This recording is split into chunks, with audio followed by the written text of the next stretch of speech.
Hello YouTube. Got a little better lighting in here. I apologize for the other room. I only got little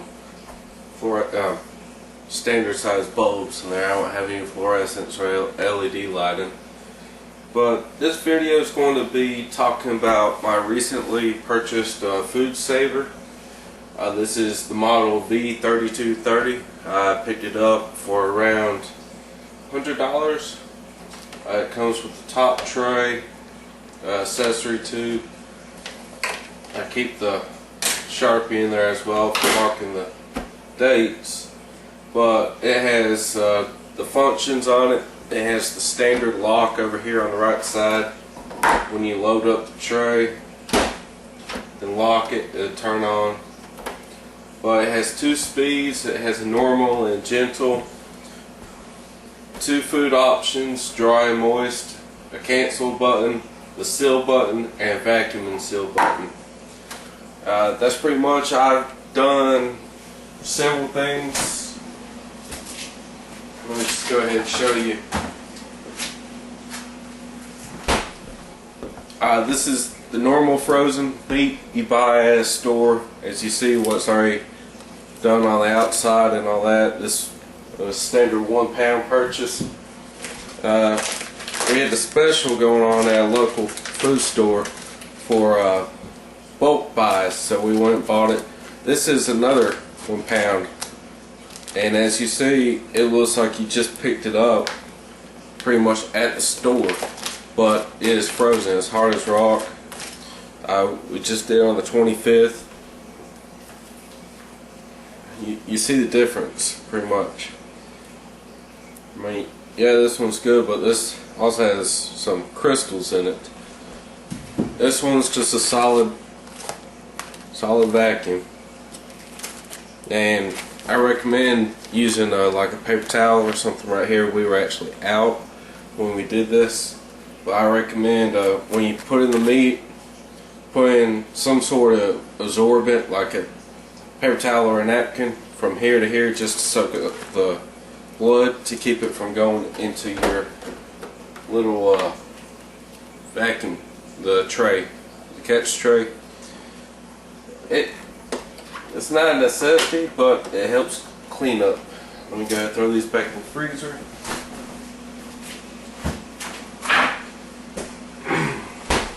But today I'm going to be showing you, I picked up 2.5 pounds of rice for $1.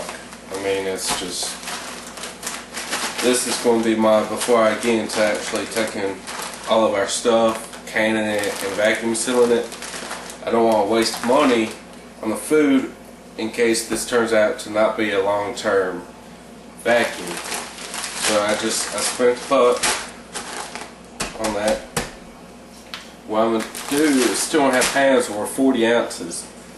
So I'm going to split it up into two 20-ounce packs. Let me go ahead and just get my what I would think I need as far as the bags. I say that's good right there. I'll bring it in, put it on the, it comes with a built-in cutter. You just want to hold it and push down firmly, not to break it firmly, just to push down. Go ahead and get another one. Looks like I need to buy some more bag. Running a little low. I've been experimenting with this on several different food items, but the only reason why you see me taking my time is it has little tick marks right there. And we got them through there just to help ease the. Yeah, I actually did two different sizes on there. So one's probably going to be, yeah, that'll still work. You want to leave at least 3 inches on the side that you open up to dump in the food. That way it gets in this vacuum tray right here, gets on the heat strip, and it's able to be locked down in place. That way you don't have food all up in here, right here. That's why it recommends it. You got two different sides on the bags. You got the regular smooth clear. You got a perforated side. I always put the perforated side down. They're both smooth on the outside. You're going to have to look on the inside actually. Right here's perforated. You put that down on there. You gotta plug it up. Just put that over the heat strip. Hold it down, lock it down, and you'll notice the lights come on. I'm just sealing it, so I'm just going to hit the seal button. It'll turn red. Okay, get my nuts bag ready. Okay, it went off, and just out of habit, I'm just going to wait a couple seconds before I pop it loose. Just make sure it gets a nice seal when it melts in the line. As you see, you just want to do a quality check, make sure this is completely clear through it. Just make sure that it did a good melt, which this one did. So I'm going to go ahead and bring it back to the next one. Just go ahead, close down the lid, lock it down, and seal again. While that one's doing it, I'm going to go ahead and write down today's date. It's the 30th of November. So I'm going to put 30 November 2012. And I'm going to put down the weight of 20 ounces. I'm going to go ahead and do that one, that to this one as well. 30 November 2012, 20 ounces. Now I always put my Sharpie back up in top, that way I'm not having to hunt it down. Go ahead and pop it loose, pull it up, pull it off there, inspect the seal. Alright, good seal. Now it's time to weigh it. I got a little cheap, well it wasn't cheap, it was about $20–30. Cheap's like $10 scale. Well, it's a little Taylor digital scale. Go ahead and turn it on. Go ahead and put it on there. Tear it out. Now I want 20 ounces or 1.75 pounds. Open it up with that thrown rice everywhere. Okay. And just slowly pour it in. Probably need a bigger container. I'm probably getting here.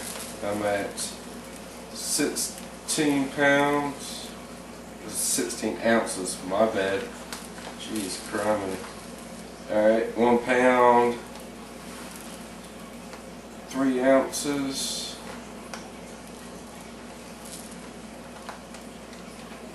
I'm going to do a correction. I just had a brain fart. I said 1.75 pounds. I did not mean to say that. I meant 20 ounces is actually going to be 1.25 pounds. I don't know where I got 75 from. Well, it's 1.25 pounds or 1 pound 4 ounces. I know I'm going to get several comments being hated on about that, but I got 1 pound 4.2 ounces. I'll take the 0.2 ounces out. Okay, 1 pound 4.1. Okay. Now you don't have to be that precise, but I'm going to go ahead.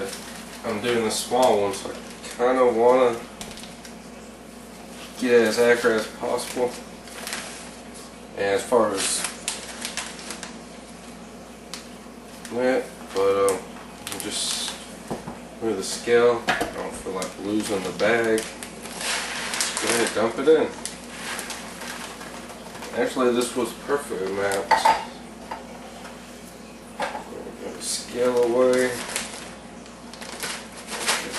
Get all the food down in there. Make sure the perforated sides And this time you want to make sure that you get in this vacuum port right here. It has a nice foam around it, and get in the tray. That's why it is recommended that you do the 3 inches past the edge of the food, just to make sure you get a good amount in there so you get the proper seal. Go ahead and close it down, lock it in place. And as you see, here it is. I like flat stuff, that way you can stack more of it. But I'm gonna keep it on normal speed, dry food of course. I'm gonna hit vacuum and seal, and once I do that, I'm gonna talk because it gets very loud when I hit it. It'll go ahead and vacuum it. When it's done vacuuming, it'll automatically light up the seal button and seal it. Now if it just sits there and cycles and cycles trying to vacuum out the air, you got a poor seal around there, like maybe in this case it'd be a grain of rice getting caught between the seals for the vacuum, and the bag's just barely out and you can't do the seal. If you feel like it's going on for far too long and you don't want to burn up your unit, that's where this cancel button comes into play. You just hit cancel. I've actually had to do that on one of those packs of meats. I had a little corner out. But just do that. I'm going to go ahead and hit it now. Lights up green.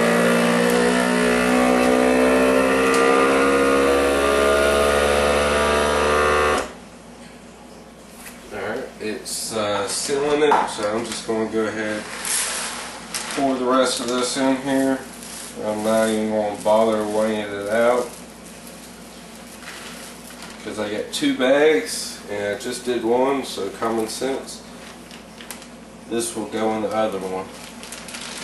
So I did that. Alright, it went off. Went off.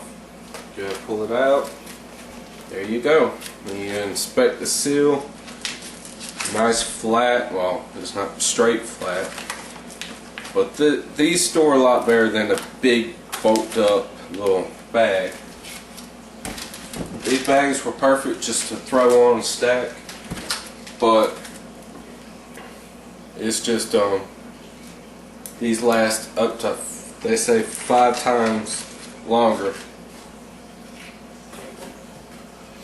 Go ahead and do this other one real quick for you, show you the process. You go ahead and have everything ready like you do when you start canning. This will be a real easy process. Go do all that.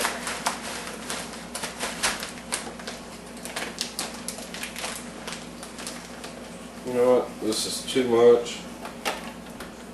It'll drive me crazy. I'm just going to bring it up here.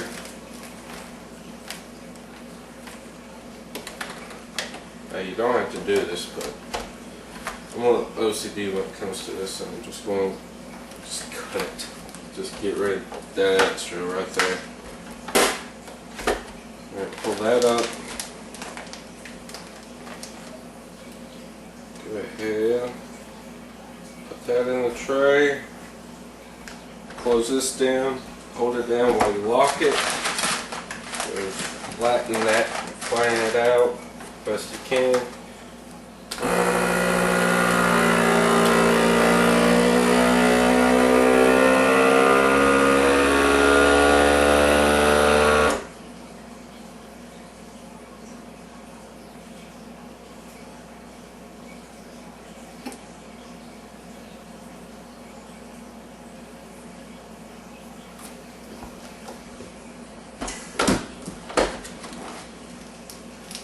Okay, good seal, nice vacuum on it. Go ahead and close that down.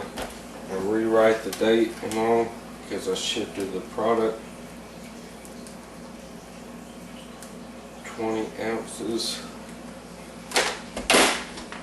Okay, well, that was it. That's 40 ounces in a little $1 bag. I just vacuum sealed it into 2 regular ones. Now, also with vacuum sealing, I recommend oxygen absorbers. They actually extend the life a little longer, but I didn't have any. Honestly, I haven't gone out to buy any, but I recommend those for each use. We'll probably use this probably within a month, so I mean, I'm not really worried about them. But this is a good thing to do for building up emergency supplies and stuff like that. Just take it from a normal thing, and always, the key thing to food storage, always rotate your stock. This one I'll probably end up keeping one out to test it in a couple months, see how it tastes. But that's the big thing. I'm not big on dehydrated food. It's just, I'd rather store food and rotate it. That way I'm consuming while I'm storing and also replenishing it. But you just do it for your needs. I'm doing it for emergencies because we've lost power here several times. And then with natural disasters, you just want to be prepared. You want to have enough food for your family, that way in case a disaster hits and you can't get to the store, you already have it and you'll have food for your family. But comment below. I'll include a link for this in the description, and if you're interested, I got a couple playlists going now. Just subscribe and keep coming back to my videos. Thank you.